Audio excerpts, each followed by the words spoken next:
The only thing that changed was you did it, and therefore you became comfortable with the fear, or you accepted the fear. Companies are the same. And it's interesting when you go through some of the super large ones, because you would automatically think that there are a cohort of individuals who know that their role is probably likely to be at risk on the back of the implementation. And you would therefore automatically assume that they don't want to help, that they would be protagonists.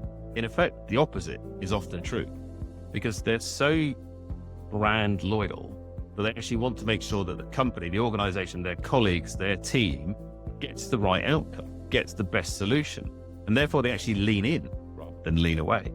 They want to actually make sure that we go in the right direction where everybody's good. Now that's where the whole community comes back together. But as you said, is it always easy? No. Are there moments in every program or even in running a business where you're to some degree or other slightly overwhelmed? Of course there are. You wouldn't, even if you weren't. I think you've just got to take a metaphorical step back.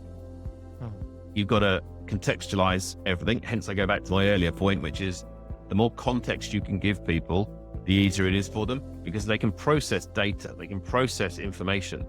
What they can't process is silence.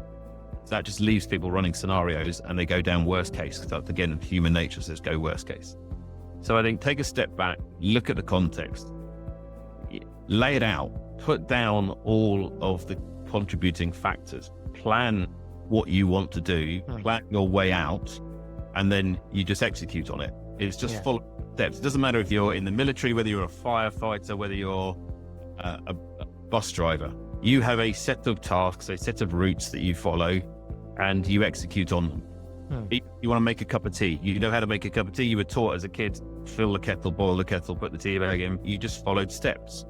And that's all it is. It's just that as you grow up, the scale gets larger and larger. Your fear is much lower. Your ability to take on much bigger levels of complexity grows. I do think there are not many things in life that are not solvable with a pen and a whiteboard if you've got the right people around the room.